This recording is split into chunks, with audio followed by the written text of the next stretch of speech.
Hey now. Hey, good morning, good afternoon, depends where you are.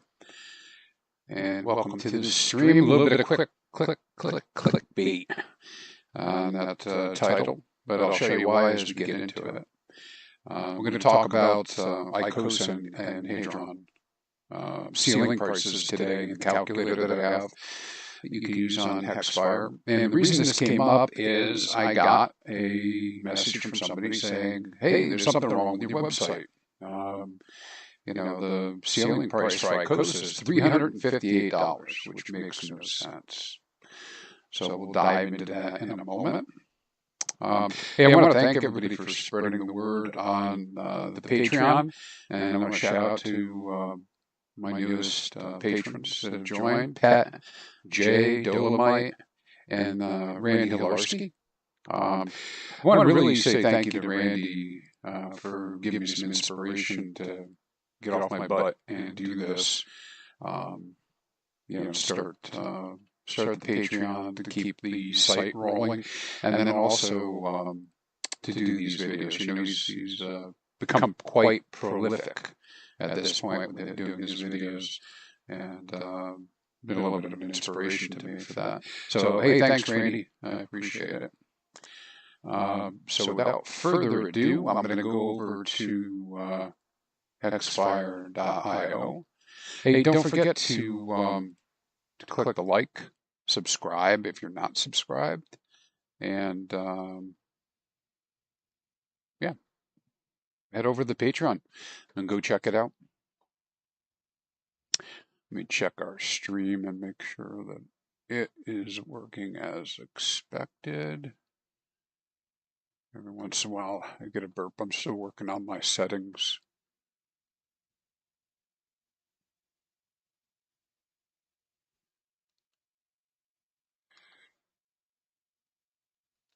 Okay. So that looks like it's doing what it's supposed to do. Sometimes it's hard to tell. I guess it's got that delay built into when I'm streaming and what actually is coming up on the screen. So I'm going to go with it. I'm going to assume that you actually can see this.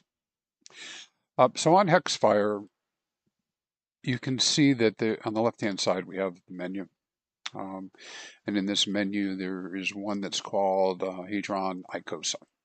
And so if you go to that panel, it'll come up. It might look a little bit different for you depending on how you've set it up. I'm going to go to Fit to Page, and then I'm going to go ahead and just make it bigger for us with Control Mouse scroll. So I made my screen just a little bit bigger here, and you can see at the top I've got some basic information about ICOSA and HEDRON. Funny thing is I was in one of the chats, and we were talking about what the ceiling price would be for ICOSA, and I had put the slider in for hex price right over here on the top. I had put this slider in, and I had set the price to $10. So if you're not paying attention to this, you're not going to realize that it's set to $10. So somebody would come in, and they went down here, and they were like, "Oh my God, look at this number! It's $358 per ICOSA," which would be a very nice amount, right? Yeah, no, that's what it would be at the current T-share rate if Hex was $10. So a little bit funny thing. It's real, a real situation to happen. And right now, we show the ICOSA ceiling being right around 94 cents, and the Hadron at 4 zeros and a 4. Now, I realize everybody may not be up to speed on what this is all about. So let me go back and talk about it. So there's based on the current hex price and based on how much Hedron you get for a hex stake, we believe that it sets a price where it makes sense to either buy hex and in order to get Hedron, or to just buy Hedron on the market. right? So that's the theory. Same thing with ICOSA. There's a certain point where it makes sense to do that. So if we're below the ceiling price, it makes sense to buy on the market. But if you're above the ceiling price, then you'd be better off buying HEX and staking it, or buying HEX and staking in HSI, and then selling the HSI back to the market, back to the contract for ICOSA. Now, Sloth and those guys, they talk a lot about ICOSA and HEDRON, so you get much better information from them about the dynamics of that. There's a few other people, so I'm kind of on the fringes of it. I'm involved because it involves Hex. I mean, I get free HEDRON for every stake that I make, and so then I need to do something with it. And now that we have the ability to stake it and earn ICOSA, then I'm naturally drawn into this because I want to know what's going on. So maybe I'll brush up and learn some more. I had to get the math out to actually do the ceilings. So let's dig into that a little bit. I don't know what will happen with price. So not a price prediction at all. This panel, what it does on the left-hand side, or on this side where we say see the estimated HEDRON ceiling prices using current hex price, what I'm doing is tapping into our share rate model that predicts what the share rate will be in the future. And since the share rate is part of the math calculation, I can calculate what that will be. Okay, what the ceiling price will be for HEDRON. And you can see it's the 4 zeros and a 4 at the moment. At the end of this time frame, which is end of 25, which is a couple years out, I'm thinking that it's going to be 4 zeros and a 7, or 4 zeros and an 8. That would be what the ceiling is if the hex price does not change. If the hex price doesn't change. Now, that's why a lot of people talk about these token slingshotting hex, right? Because they all are interdependent. I guess would be a good way to say they're all related to each other. They're all related to the share rate, and yeah. So I mean, that share rate is what affects it, and you can get into the tokenomics and go do the calculations for yourself, verify whether these are correct or not. If you look at the end here, well, let's go look at ICOSA first. ICOSA 94 cents today, end of 25, which would be the end of maybe the end of this cycle if things repeat a little bit. We're looking at more like a $3 ceiling price, so that's pretty crazy. That's pretty crazy. It's a pretty big number all by itself. Because of the way the software works, I don't have a lot of control over what I can put in this price slider. This isn't configured, to do everything I want to do. Like I'd like to be able to put a number in there.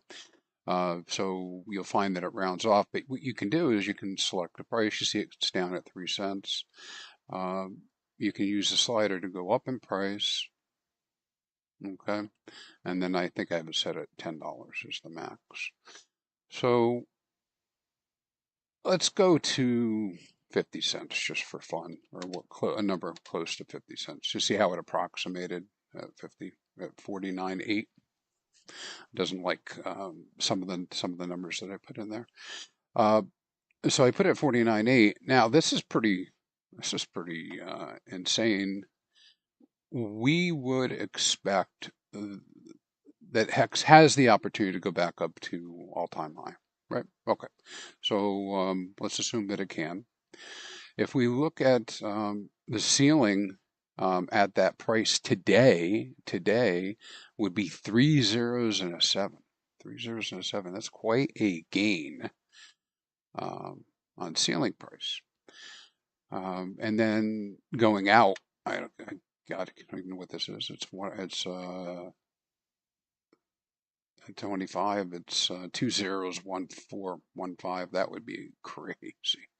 That would be really a high price. And then ICOSA, you can see at all time high the ICOSA price 1787, and over here $60. You know. Okay, so why is this an important topic at all?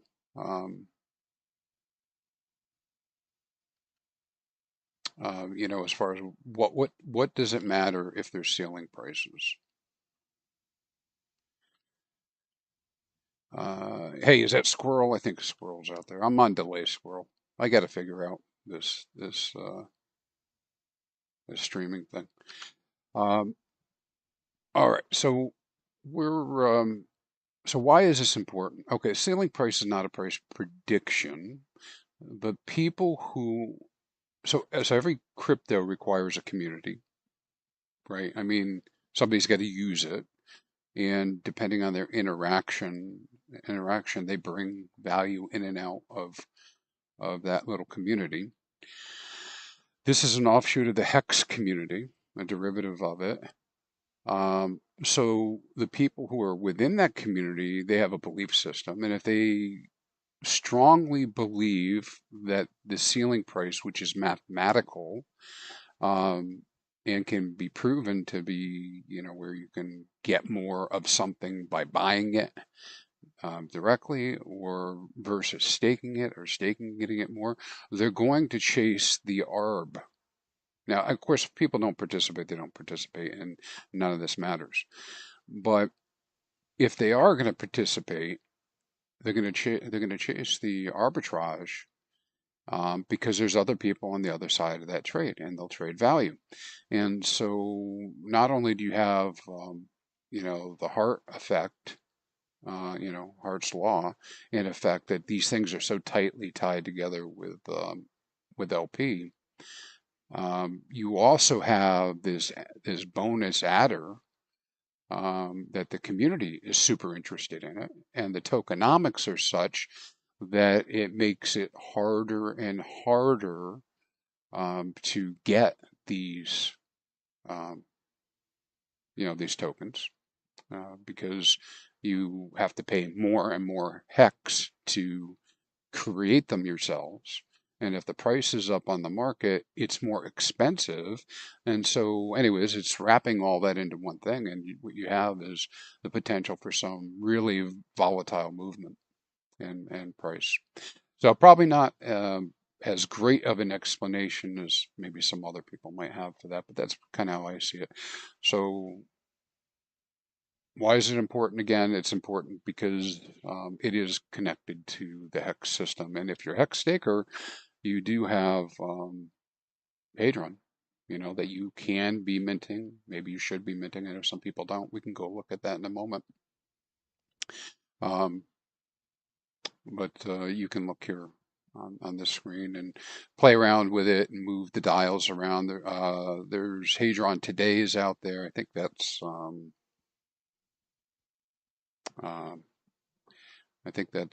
Key's website. You got Dev Huey's got his website out there. Sloth's got a website. So I don't intend to go deep into building a bunch of things because there's plenty of people already looking at Hadron, and I don't know as much as they do as it is.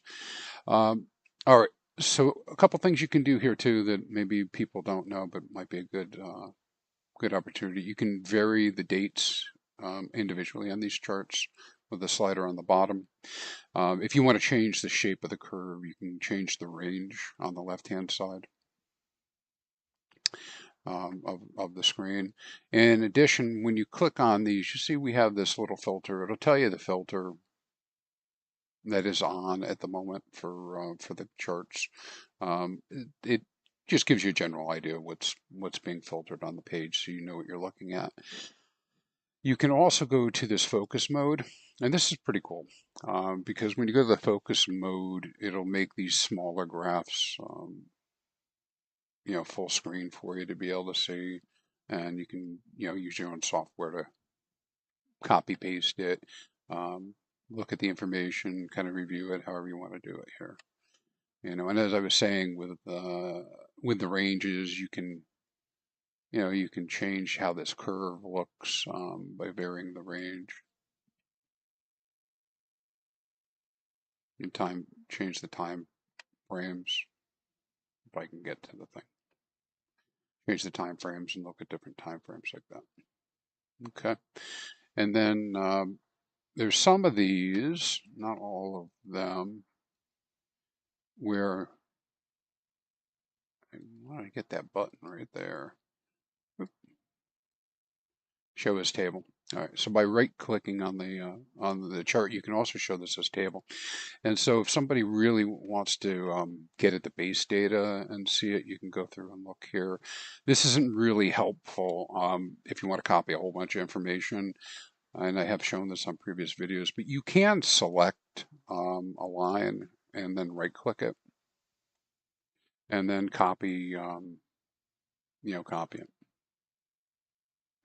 And you can also, hit the control key. I'll double click this. You hit the control key and, select multiples and copy those out as well. All right, so just some little tidbits. All right, let's go back here to this guy. While you're on this site, you can also come in here and go to HSI auction data. I like watching this. This is delayed by probably about 4 hours. So, you don't have the ability to see instantaneously what's happening with the, with the auctions. But I have a slider up here at the top. We can look at all auctions all time. Always check to make sure the values, are what you want them to be. Sometimes I forget and I look at the wrong ones. So we can see how many auctions have been carried out already. It's 5,475. And then how many T-shirts have been auctioned off, Hex, blah, blah, blah. I know other people use multiples of Hex to say how much Hex they paid for, a T-shirt. I have been managing and watching the average HEDRON per T-shirt, and because that to me is very valuable, because I think in terms of T-shirts. And so you can see overall it's almost 200 million HEDRON per T-share, and then as we go further in time, you can see that it changes over time, and I don't know if it's just a trend downwards or not. Yeah, it looks like, so we've been trending down, but then recently spiking back up. That's probably because there's limited auctions coming out at any one time.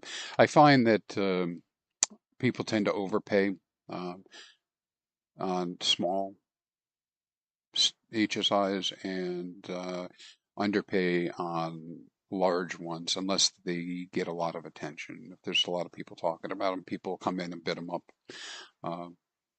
So yeah, it's pretty interesting dynamic how that's all working. So you can come in here and play with these and see what's going on.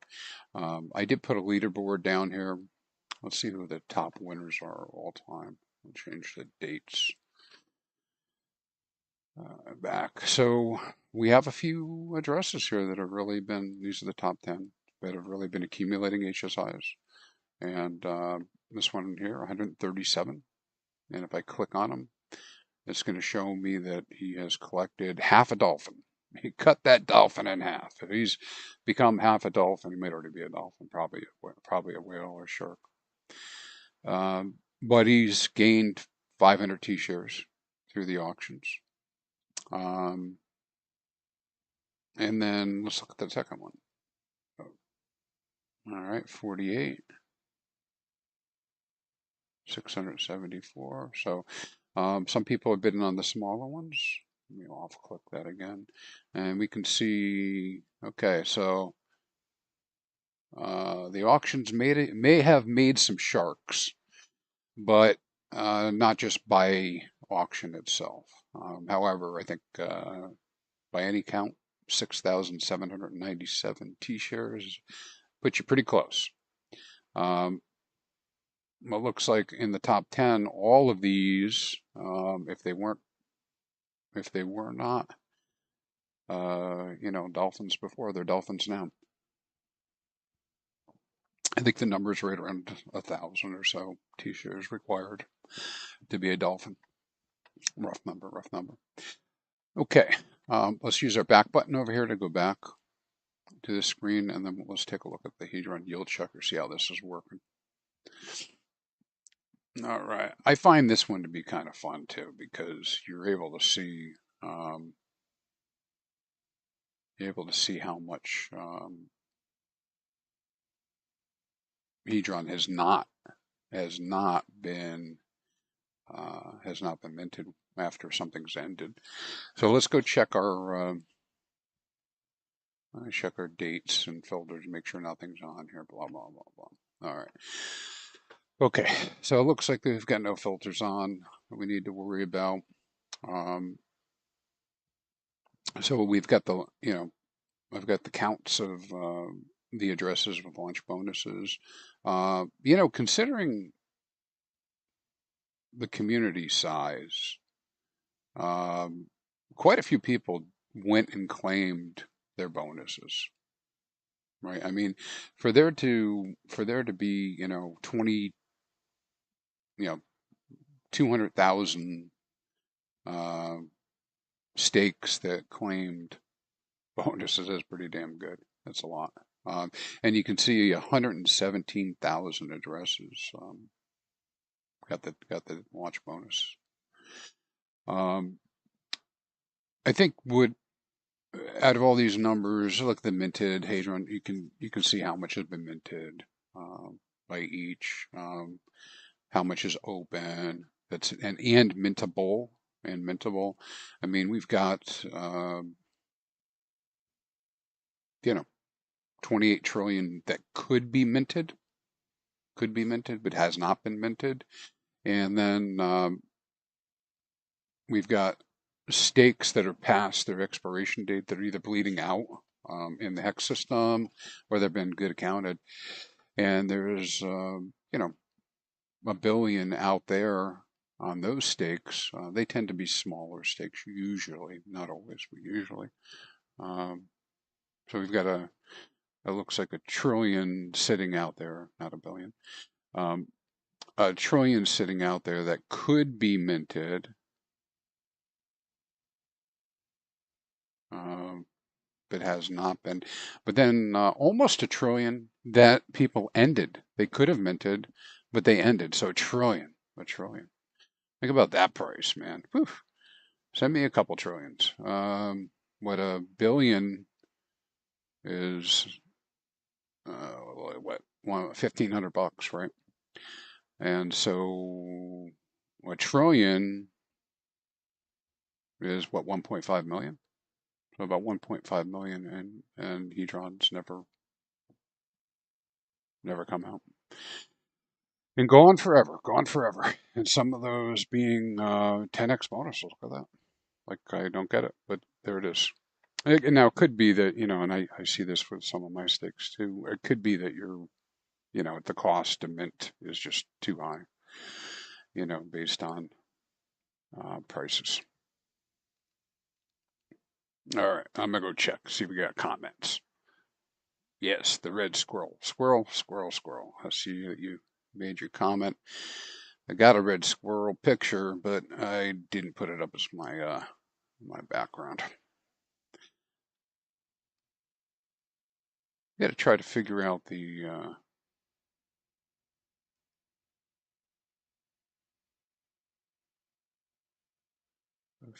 how I'm supposed to show these. You think that I have learned how to do this already,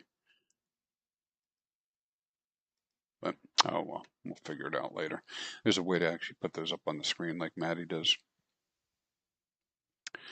All right, since we're here, let's go take a look at our home page real quick. I did a little short video on this the other day, but since it directly does affect our ICOSA and HEDRON buddies. So we dodged a little bit of a bullet in an increase that should have taken place last week. The wallet, and you can see the little bit of divergence here on the chart. The wallet that would have ended maybe on the 20th or 21st, right around here, did not end their stake. They chose a good account, so it did not push the T-share right up. So we didn't see a big change, and it's been just kind of doing its thing, and just coming back up to the norm again. So here in a couple of days, we'll be at whatever that is, or whatever that amount was. But more importantly, we've got a nice increase coming from maybe 25,750 to 26,450, which is about a 700 hex increase. But I'm not certain that this will happen. We'd have to go look at that address and go see what address it is that's going to do that, and then go see their history. So maybe we'll just have some fun and do that here in a minute. So yeah, so I'm expecting that to happen. But here's the deal: when we look at share counts, or excuse me, there's the share calculation. This is kind of, I call this the hex matrix, right? T-share matrix. And so you see these little bubbles. Each one of these is a stake that's ending in February. So each one of them is a stake that is ending in February.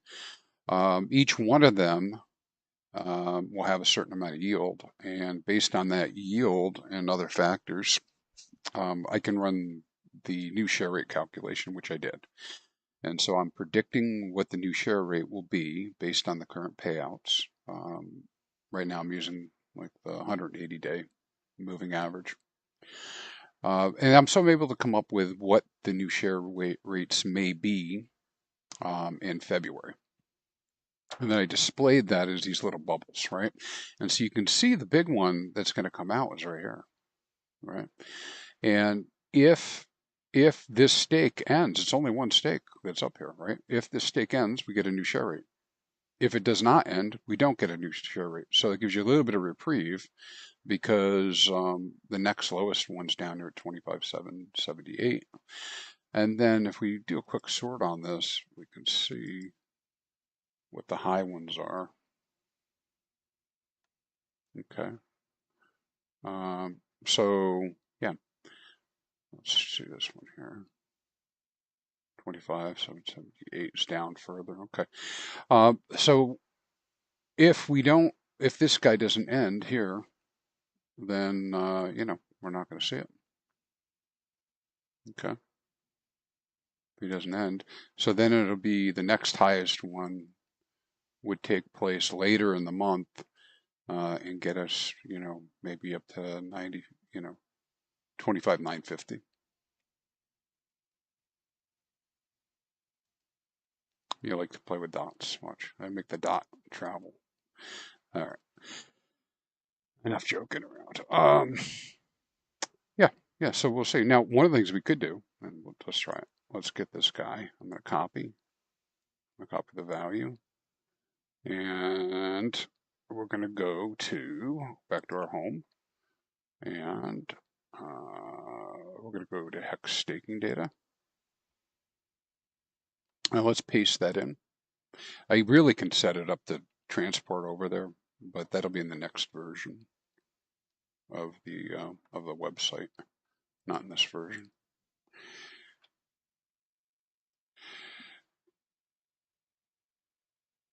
Okay, so what I've done is I've gone and I've searched, so we can see what this guy has done over time, and so yeah, not a lot of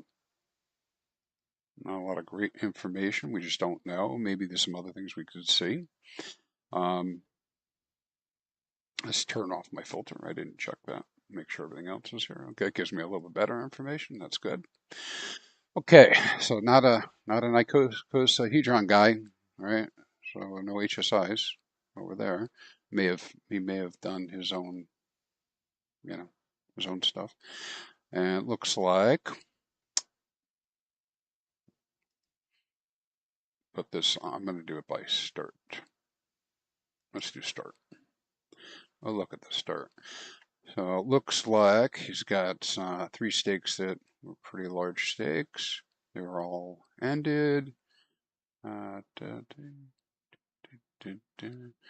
And looks like ended on time. Okay, so we're ended on time. Then what happened? Well, restaked. Okay, so restaked. We took those stakes, ended them on time, and looks like he's been restaking. So, with the exception, maybe of this one, right?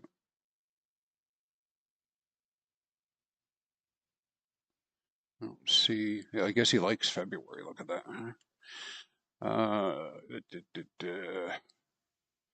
217. Yep, restaked.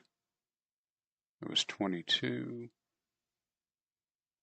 So we did not restake the one from 22 that he ended.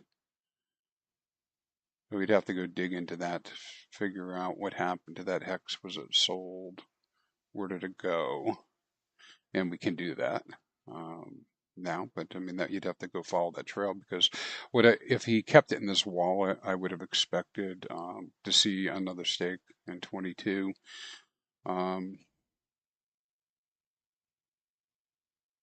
Yeah, and this one here actually ended in 22 as well. Maybe that did get restaked. Looks like it did. So this one that ended in September is 17,300,000, and he restaked the whole thing. Right. So perhaps I don't see anything that would indicate this person will be very late on their staking. I'm going to guess they probably transferred a lot of hex out back in 22 to a new address to split them up. But we could go validate that. So yeah, it's probably likely that this guy will turn around and end that stick. I'm going to guess. Now let's see if he left Hedron behind. Let's see. All right, tokenized. Let's look at just the ended stakes. Yes. All right. He cleaned those if they were even applicable, but this one here, yeah. So he's left his Hedron on the table without minting it. It was 72 million, so that wasn't a ton. I mean, it's a lot, but it wasn't a ton on this last stake. Versus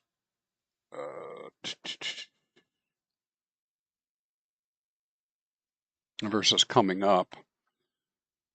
It's what, 18 billion, 16 billion, 18 billion, 18 billion. Let's see, what are the dates on those? Yeah, 2/16/23.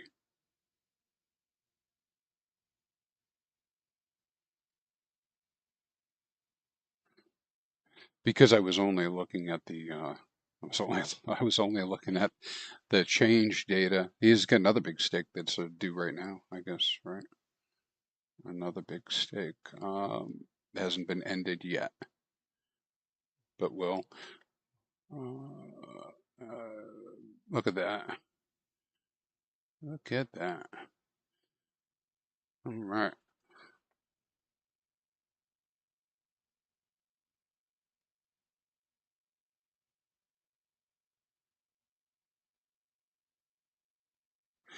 So yeah, I realize me moving the screen around probably not super helpful to other people watching this, but I've got 4 stakes that are still open. One that's due now. Another another that's due next month. And the one from next month has got almost 17 billion HEDRON. And if you don't like the HEDRON, you could mint it and send it to somebody you do like. Because people actually swap for that. All right, let's go back over to chat. Let's see. Okay, I got no questions coming up over here.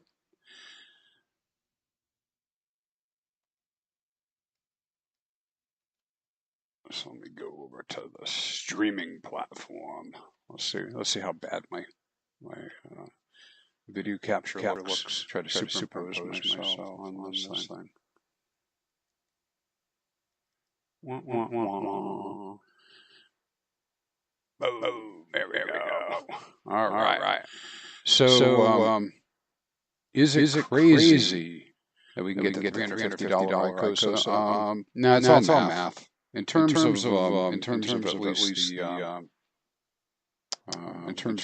least the ceiling price, can we get up there? Sure.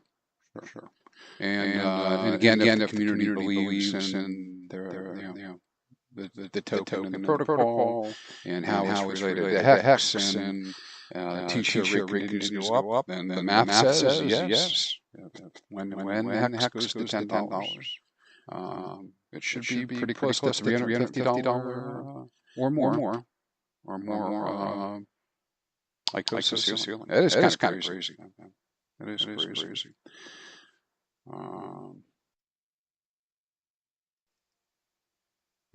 I certainly wouldn't turn it down. All right, folks. Well, listen. Hey, thanks for joining me. Thanks for watching. I think I've proven it's not clickbait. It was not clickbait. Maybe a little clickbait, but not so much baity. Go ahead and hit the like, subscribe form if you don't mind. If you're interested in getting more behind the scenes exclusive content, go over to Patreon. I've got it's clipping along pretty good. Try to take it slow with adding features and that type of stuff. But I've been fooling around with the T-share racing chart and showing how different wallets have taken different positions over time, and releasing that kind of stuff directly to the Patreon folks first for use. And we also have a new test platform up for HEXFire Pro that allows you to search all 4.3 million transactions at one time, just like we were doing with the HEDRON data on the screen and the HEX data. So anybody who wants to go hand track, the OA address, you can go do that and play with it. I'm looking at trying to figure out an automated way to, report out all of the. I can do it by hand. I can go get all of the addresses, and this is what people have done in the past. I can go get all the addresses that the OA's ever sent to. And then I can go look up each of those addresses and see all the addresses they ever sent to. And then go look up those addresses and see all the addresses they ever sent to.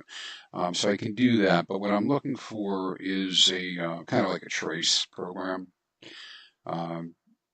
For the analytics, I just have to figure out the best way to do it, and I can't do it on the HEXFire site as it is. It just overwhelms it. Too much data in one place with everything else that I have there. I'm trying to build this out so that I can drop the OA address in and show all of those relationships. So it's got to be recursive. Show all those relationships all the way down to wherever the hex has stopped flowing. So wherever the hex stopped flowing. And then once we've got that, or maybe in parallel, identify all the addresses that I can, not to people, but to protocols and or like dexes, that type of thing. Because ultimately, right, we get these claims that things have happened. A lot of FUD goes around. Things have happened with certain addresses, and certain things have been been traded, sold, given away, whatever, whatever people come up with. And I think it would be good to be able to know that factually with, with the push of a button. And then if you do it that way, you can actually just automate alerts. They'll just tell you, hey, this is what's going on with these wallets. So, all right, guys. Again, thanks for listening. I've got some other streams that are backed up that I need to do. I'll try to get around to them. This weekend or early next week. And again, thanks for all your support. And peace out, man. Thanks.